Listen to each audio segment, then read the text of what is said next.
Hello, welcome back to FSC Podcast. Today we have Sophie De Rose in the studio. Hello, Sophie. Hello. How are you? Good, thank you. Good, perfect. We're going to talk a little bit about your new single that's coming out this Friday, the 26th, Valor, and your EP, Yes. and some of your past accomplishments. Yeah.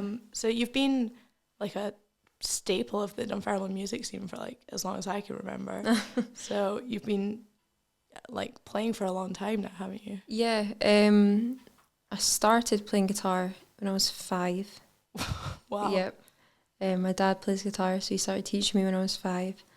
And my mum's a singer, so I've always sung. First song I remember singing would have to be Britney Spears. I love rock and roll. Because of I love that. And then I think my first song on guitar would have been like a Stevie Ray Vaughan riff. Oh, nice. Yeah. And then just got encouraged in it in high school, and when I was 15 did my first gig at the Monarch Bar. Wow. Yeah, in James 15. Street. I was 15 and I did a wee half-hour set. Were you nervous, or because you've been playing so long, did it just feel natural to you? Now it does. Mm. It's more nerve-wracking playing your own material Sure. than cover material, but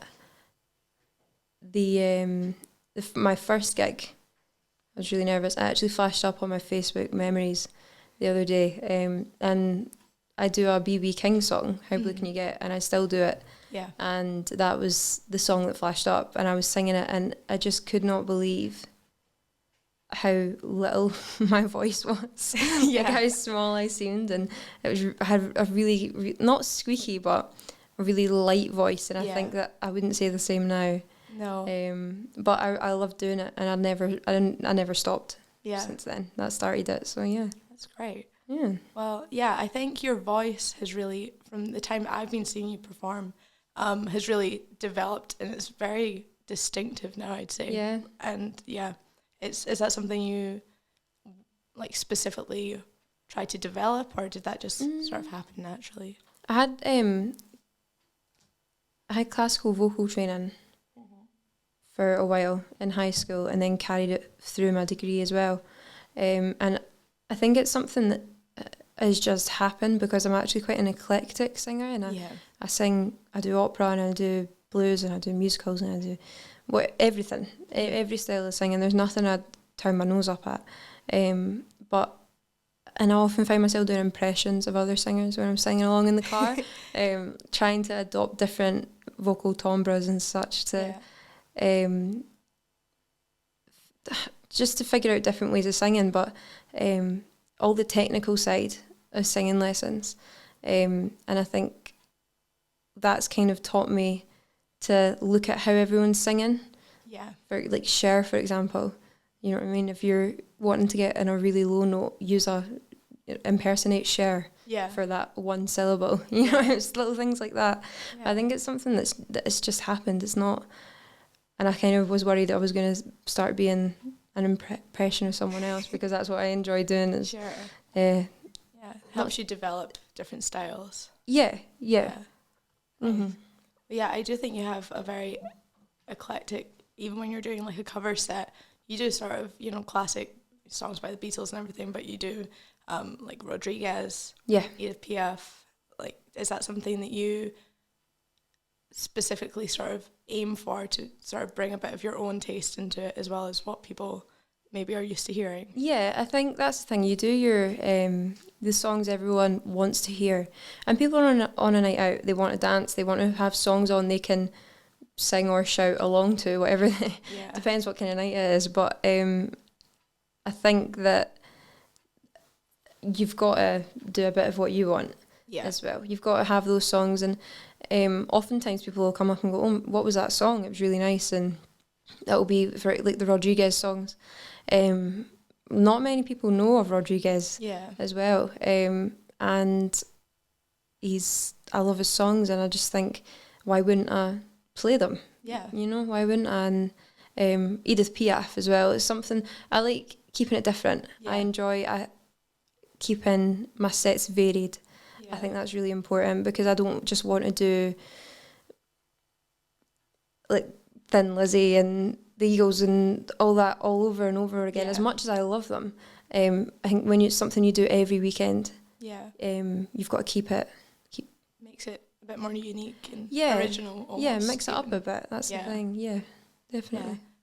I think that's something about your cover set that's always stuck out to me, is that it's very much, you're doing covers, but you make them your own. Like, they're all sort of in your style. Yeah. Which I think is great. It's good, it makes it more distinctive for people. Mm-hmm. And people come to see you rather than just the songs that you're playing. Yeah, I think that one of the things that it's just the way it's worked out is I'm a woman, and a lot of the songs that I cover are songs by great artists that are, you know what I mean, from the 60s and 70s that just happen to be men. Yeah. So the Beatles, for example, I'm not going to sing, when I sing "Oh Darling," I don't sound like Paul McCartney. Sure. You know, those are his belting, really, really high, raspy ranges, whereas for me it's clean belt. It's different. And that's something that I find really fascinating, and I love experimenting with when I'm singing, is different vocal timbres and such. So yeah. And have you brought a lot of that into your original music, sort of experimenting with different styles and different sort of vocal ranges and everything? Big time. All of the songs on my upcoming EP are different. Yeah. Different influences, different, and you can tell the influences. It's not obvious to the point where it sounds like another song. Yeah. You know, I'm not sitting copying one particular song or one particular artist, but my first song on the EP is Brian Jonestown, and a mixture of that and Tess Parks and my Janis Joplin, all that kind of stuff, with some Cholera Opera thrown in. Of course. And then my second song is like Nick Cave and the Bad Seeds. So they're all different. Yeah. They're all different. It's good. Sort of keeps it interesting and shows your range as well, I think. Yeah, I think this is my debut EP, and it's been a long time coming, and it's something that I probably should have done earlier, but I wanted to. It's short and sweet. It's 4 songs, you know, but I wanted to show as much as I could in those 4 songs without overdoing it. Yeah. So it was a very delicate process. Yeah. Getting it just right. Yeah. Do you think that with COVID and everything, when everyone was sort of in lockdown, do you think that's delayed it a little bit, or do you think it would have probably been about this time? I think it probably would have been about this time anyway. I think what I had in my head was I just finished my degree, and I think that was something I was focusing on more before I brought this out. Sure. I wanted to get that part of my life finished before I brought anything else out. So yeah. Yeah, that's good. So what was your approach in, writing these songs? How do you start writing a song? I've got a very messy songwriting technique. It's not even a songwriting technique. I can't even lie. It's so messy. I'm so unorganized. I have Logic, which is what you record. It's recording software. Sure. And I get a drummer, just a basic drum beat. And I'll just build and build and build and build on that. And I always have loads of layers of guitars doing different things, so it makes it quite hard when I've got to translate it into a live performance kind of setting, especially for acoustic. I really had to. A lot of people start their songs by having acoustic, writing them on an acoustic guitar and just vocals. I do the opposite. I write mine for a whole band, which I don't have, and then I have to strip them back completely. But it means I get them just how I want them. Yeah, exactly. So that's my writing process. I have like a notes on my phone that's just, you could scroll on it forever, and it's just random lyric ideas. Some are full songs and some are random lyrics, and it's very messy, very, very messy. Yeah, but do you find that easier than just sitting and trying to write with it? I can't do it any other way. Yeah. I can't do it. If you sit and give me an acoustic guitar and I've got to sit and write a song, I'm like, I just don't enjoy the way this sounds because I've not got it in my head how I want it. I find it easier to make it how I want on a recording it all and layering it all up. Yeah. It's not, I can't do it. I physically can't do it. And people think it's crazy because it's more common to be able to, you think it'd be easier to have it stripped back at first, but no. Oh, that's an interesting approach. It probably like makes it a bit different as well, like sounding than a lot of the other sort of like debut EPs that you hear. Yeah, I think what I wanted to steer away from was,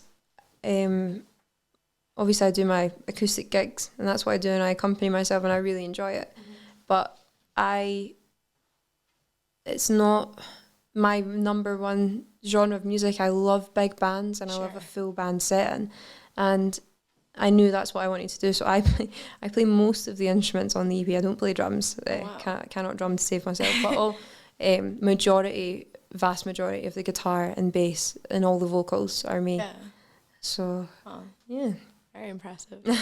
So is that how you did you just sort of record it all yourself? And I recorded it all myself onto my laptop. I got the drums done at a studio up in Dundee, and then I sent it to a friend of mine who mixed it, mastered it for me, and it was very, very DIY, very independently released, just getting it out there, and self-promoting. Yeah. I like that. It's very, makes it very sort of individual. Yeah, definitely. There's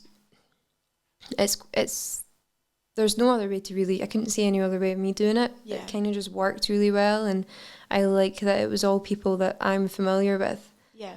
Peers of mine that helped create it. That was important to me. Yeah. As well, so yeah. Nice. So the first single on the EP is called Pop Valor. It is out on Friday the 26th of August. Yep. Can you tell us a little bit about the song, how, what influences are there for this song, and how you sort of approached writing of it?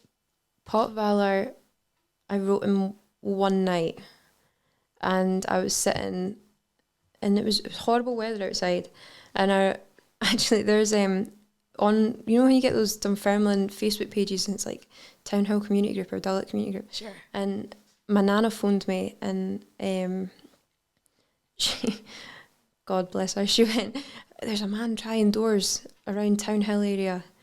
Make sure your doors are locked. And I was in the basement of my house. I was like, oh, fantastic, thanks.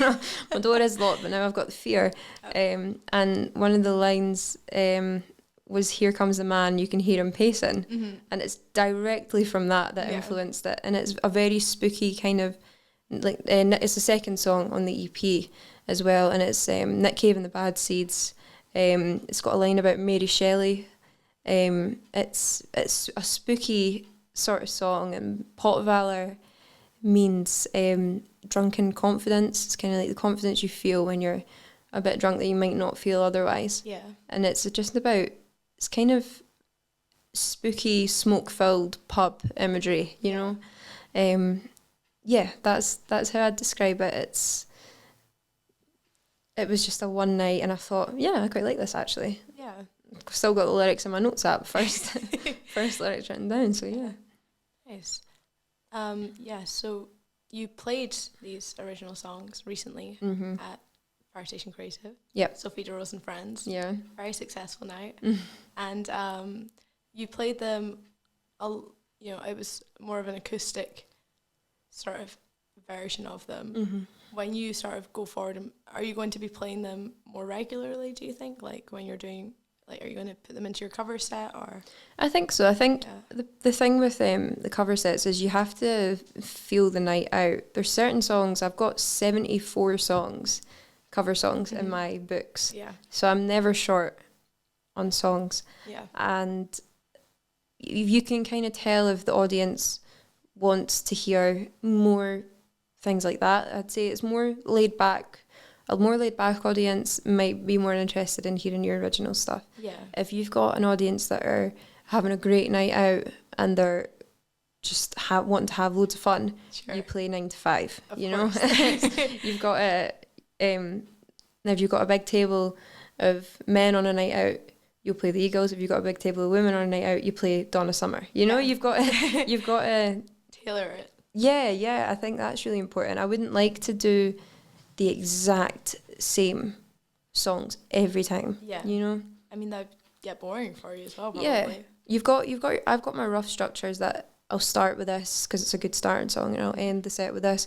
But in the middle, I'm very much flipping through my books, seeing what I think would work next. Yeah, definitely.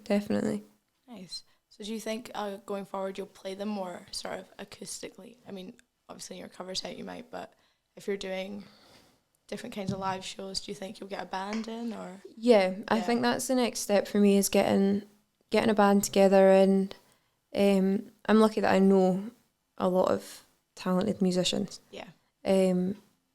But it's just waiting. I don't know. It's something I've always been interested in, and I love singing with a band. Sure. I love singing with a band. I'm in a wedding band, and that's one of my favourite things, is you get to sing all the songs that you love. Yeah. With a full band setting. Yeah. And I find I get to sing properly. Yeah. As well. As much as I am singing properly when I've got my acoustic guitar, you're not having to worry about anything else. Yeah. You know? Yeah. Yeah, I think it'd be good to see you do it with a live band, because there are like sort of so many different layers to these songs as well. Like there's so much going on. Yeah, definitely. They sound really good acoustic, like the acoustic versions you do, but I think, you know, it'd be really interesting to see it with a live band and you know, sort of feel the energy of them and hear them the way that you sort of imagined them sounding. Yeah, they are very different. Yeah.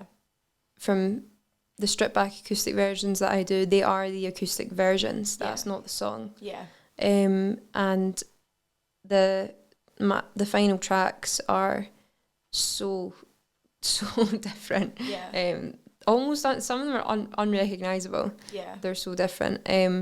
And I really, if I'm planning on continuing with this, which I am at this present moment, then a band, definitely need a band to get that going. Yeah. But yeah, see what happens. Do you think with this EP, do you think it's what people will expect from you? Because I know I've only seen you do your acoustic sets. So listening to the songs, it was a bit unexpected I sort of expected more of the acoustic stuff. Yeah. So it was really interesting to hear, like, you know, all the different influences that you're bringing to it. You know, it was different than what I expected. Yeah, I think that happens a lot. That happens a lot, and as much as I enjoy acoustic and folk and such, my genres are 67 to 79. And Janis Joplin, you know what I mean, Big Brother and the Holding Company, Jefferson Airplane, to Small Faces, The Doors, Led Zeppelin, all that kind of stuff is my main go-to for music. And but in saying that, I love 80s, 90s, early 2000s, all of it. You know, it's not restricted to just that. But I think people often don't know that side of me. And I play lead guitar as well. Yeah. People don't know that because of acoustic as well. And I think I don't know. I think people think it's not as difficult doing the acoustic gigs. Yeah. You know, and they don't expect it from me. I don't know what vibe I give off, but they're never expecting it, and I'll come out and play some Black Sabbath. Yeah. I was in a college band, and I played NIB, Black Sabbath lead guitar, and should have seen the face of all the metalheads in Perth College. I couldn't believe it. Yeah. I was this wee 17-year-old girl, but it was just, that's what I enjoy and that's what I do. Yeah. When I'm not doing my gigs. So it's just, maybe I should be more forward about that so people know. Maybe. I think it's nice that you have so many different influences though, and that you can do so many different things and bring so many different styles to it. I think it's unexpected in a good way. Yeah, that's good. Yeah. But yeah, your EP is going to be called Barbed Wire Dress. Yes. How did the name for that come about? Was that just... It was actually a Candy Darling quote, who was one of Andy Warhol's superstars. Sure. And I can't remember the exact quote, but she was very flirtatious, and she was very, it was something very forward about someone looking through her barbed wire dress. And I just thought it was really cool. I thought it was great, and I thought, instantly I put it on the album art, and I thought, yeah, I really like that. But it also links in with the final song in the EP, which is influenced by Edie Sedgwick, another one of Andy Warhol's superstars. Yeah. So there's a lot of themes, but they all link in some way. Yeah. And can you talk to us a little bit about the other songs on the EP as well? Yeah. There's 4 songs you said, isn't there? Yes. So the first track is it's called Big Fat Major. Right. And it's big and fat and in a major key. Right. It's you could call it instrumental, but it's not. It's just not got any lyrics. Right. So but there's still vocals. Yeah. Something that I do is my Cholera Opera, which is your very highest soprano, very fluid singing. Right. Queen of the Night's aria, the magic flute, stuff like that. Sure. Which is probably some of the most well known. So when I do Lovin' You by Minnie Riperton as well, those whistle notes. Yeah. So I go right from the bottom of my range right to the top, singing. I think there's 9 layered harmonies. Wow. And it's just a big swell introduction. Yeah. That's how I'd describe that one. And Pop Valor, which is a single, is the second one. The third song is a piano ballad. Yeah. So that's a really different song. I was wanting to kind of keep it all big guitars and stuff, but it works really well as the second last song, because you're building up and then you come back down, and then you've got the big finale, which is the final track, which is called Amphetamine Annie, which is influenced by the life of Edie Sedgwick, and I think that's more of like a slow dive, grungy type song. But yeah, nice. It's like you say, a lot of different styles and influences coming through. Did you purposefully want an instrumental track on there, or did it just sort of happen? It just sort of happened, and I was thinking, how am I going to structure this? Because it's, you know, the kind of abstract Brian Jones Sound Massacre type songs. I kept trying to fit lyrics in it. I was like, it's not having lyrics. You're not getting any. You're not going to cooperate. You're not getting any. It doesn't fit. So I did the layered vocals, and there's sitar, and there's it's really psychedelic. Yeah. And I think that because my other songs are so full of lyrics, it just doesn't need it. I think it creates a bit of balance. Yeah. But it's instrumental, but it's not. The voice almost sounds like instruments. Sure. In it. It sounds like choral instruments. Yeah.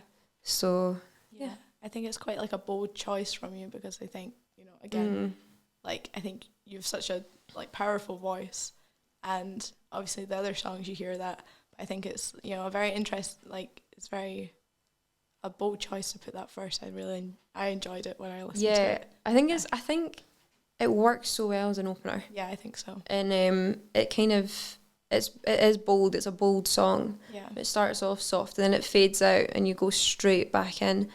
So yeah, and I think it's a good introduction in terms of what we're saying, where people maybe don't expect you to be doing all these, you know, guitar parts and bass parts and everything. I think it really demonstrates, you know, the musicality of it, and gets, you know, lets people know that that's, you know, just as important to your songs as the vocals. Yeah, definitely, and it's just something I really wanted to do. I really wanted something psychedelic, because there's a lot of heavy themes throughout. Yeah. And a lot of heavy vocals and belts, and it just creates that bit of balance. It doesn't. Yeah. You know, not every song needs to be, I'm here and I'm going to be belting the whole time, and you're going to have to listen the whole time. Yeah. So did you play piano as well? No, Neil Morrison played piano on that track. So that's I got Neil to play keys on that one, and then Ali Ferguson plays drums, and Liam James produced it. So I got drums recorded up in Dundee at Stage 2000 as well. Nice. Because drums is just something that I have absolutely no. I wouldn't even begin to pretend that I had any understanding. Yeah. Drums is completely alien to me. Yeah. No dexterity when it comes to drums. So the single comes out this Friday. Yes. Do you think you'll release any other singles from this album, this EP, sorry? I don't think so. I think because there's only 4 tracks. Sure. And I think Pop Valor is the only one to me that could be a single. Yeah. Because Why Should It Change For Me is the piano. It's too slow. Amphetamine Annie is the finale. Yeah. And I don't feel like that's something you start with. Sure. You know? Pop Valor I could have started the EP on Pop Valor. Yeah. But I thought it would make a great single. And then Big Fat Major, because it's got no lyrics. Yeah. So it's just natural, completely natural progression that happened, yeah. Good choice. So what do you think going forward? Do you think, are you working on new stuff already, or are you you are? Yeah. I've got another few finished songs that could have been on the EP. Mm-hmm. But again, just it didn't need it. Yeah. It didn't need it, and I wanted to.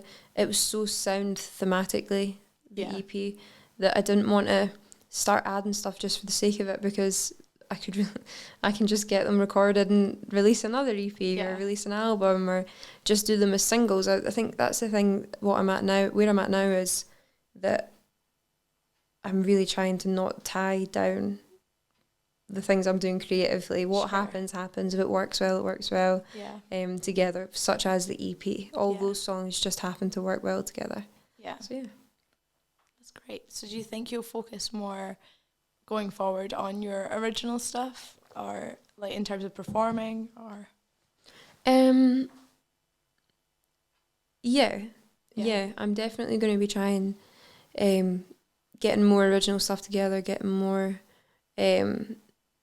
gigs where it might be shorter sets where I can do all originals, but I still love doing my cover gigs. I think that for me, doing a cover gig, and I know it's not everybody's cup of tea, it's not every musician's cup of tea, but they're the songs that made me want to get into singing. Yeah. And I really love them, so I wouldn't, if I'm creating my own music as well, then I don't see why I wouldn't continue doing it if I'm enjoying it. Yeah, exactly. You know, I think that as long as I'm also creating my own music and I'm not just reliving the songs that I love, then I don't see why I would stop doing what I'm doing now as well. Yeah. And there's quite a lot of opportunities for people to see you, right, performing your covers right now, because you're at the Fringe quite a lot. Yeah, I've actually got my last Fringe gig this Friday. So I've done 3 already, and it's great. It's great going over to Edinburgh and doing some gigs. Yeah. But I'm always about. Always You around, can catch me somewhere. Yeah. But I'm always kicking about. You can. So I'm always making posts as well, putting my monthly gigs up so that people can get a good swatch of them. Yeah.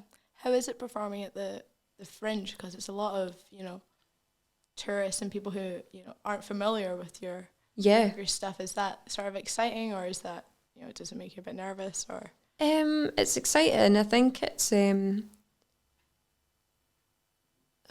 it is exciting. It's, I don't know if I wouldn't use nervous. Mm-hmm. I think because you get so used to doing it. You do, and it's not that you're getting too used to it. Sure. It's just that it's just something that you do, and I think I've been a performer since I was so young, and it's just something that I've always done. Like my mum and dad always would come in, and I'd be with SingStar. I turned the PlayStation on myself. I was like 5, singing Kylie Minogue, you know what I mean, doing stuff like that. Or actually, I had to be pulled off the stage at the Carnegie Hall when I was 3, dressed as a robin for a Christmas thing. They closed the curtain and I popped through it, and everyone was. I don't remember it. I wouldn't do it now, but apparently I did that. So I think my mum and dad kind of knew what was coming. My whole family knew that, and there was never anything else that I wanted to do. Yeah. I was, not that I wasn't good at other things, it was completely alien to me, the idea of going and doing something else that I kind of enjoyed because I loved music so much. Yeah. It made no sense for me to do that, so yeah. Yeah. Is that where a lot of your sort of influences come from, because you have such like a musical family? Do you think that's... Yeah, big time. I think my mum and dad, especially, with my dad playing guitar and my mum sings constantly. And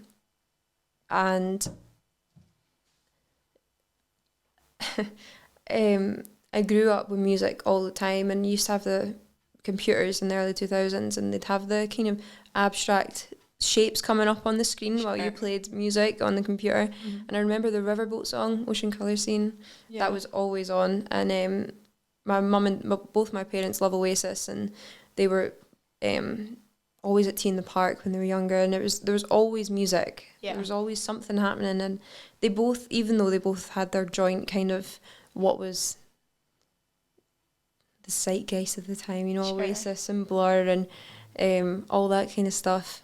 They both enjoy that. My mum loves musicals. She loves Christina Aguilera. She loves all this. And then my dad loves the Stones and stuff going back. But I think when you're at Oasis, your natural progression is back to the Beatles and Stones. And then from there, you're back at Robert Johnson. So, and then from Robert Johnson, you cover everything. Yeah. So it's just, I'm very fortunate to have had an encouraging family, definitely, yeah. Yeah.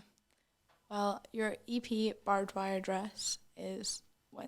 When is that out? 16th of September. Great. Yes. So soon. Very less soon. Than a month. Yes, Well, less than a month. Get very, in the very diaries. Soon.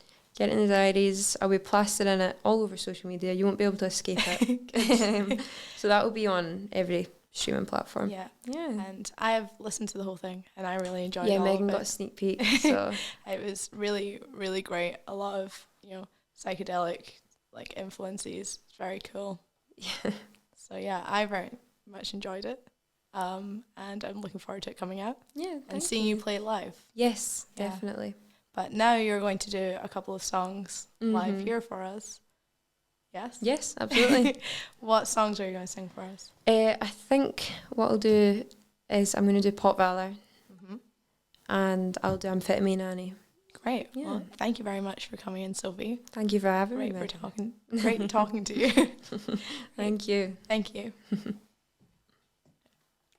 So now Sophie De Rose is going to sing her new single, Pop Valor. It's out the 26th of August. Go listen to it.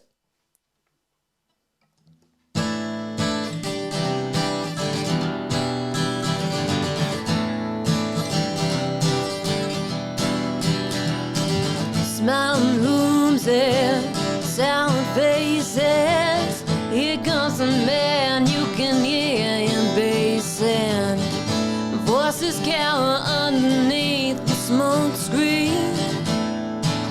How does it feel to be seen?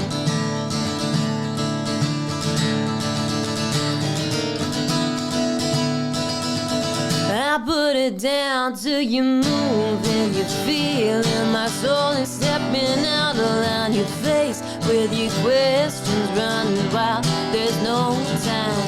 The simple satisfaction, the wild unparalleled reaction. I put it down to you.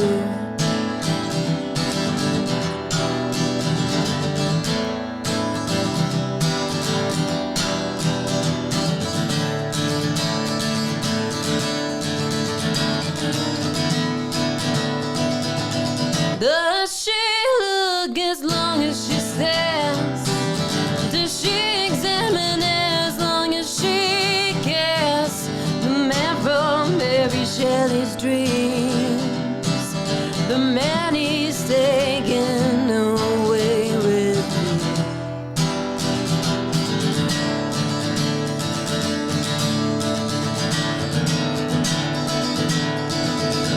I put it down till you move and you feel it. My soul is stepping out around your face with your questions running wild. There's no time.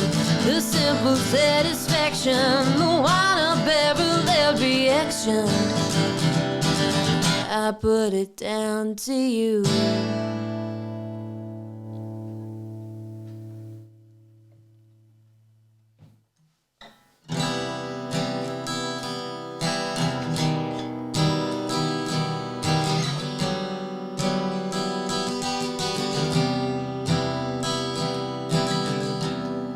Her faith in died. Your hands are tied. Broken little lady with a hurting inside. Her charm, so with her grace, tear away from her face with every hit back to her mind and can't trace. And it's stick to the brain, never again will she feel the light of day. Condemned to an eternity of gain, and he made a final claim.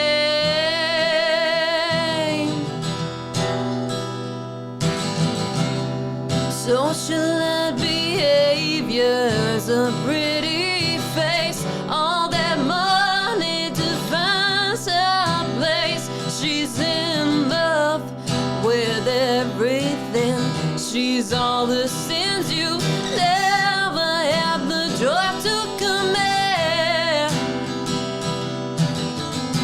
And it's thick to the brain, never again will she feel the light of day.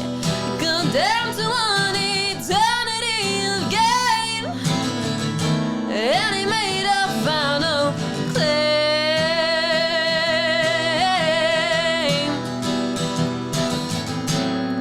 A supernova, a muse, she's yours to lose. Things that are more precious when they don't last long.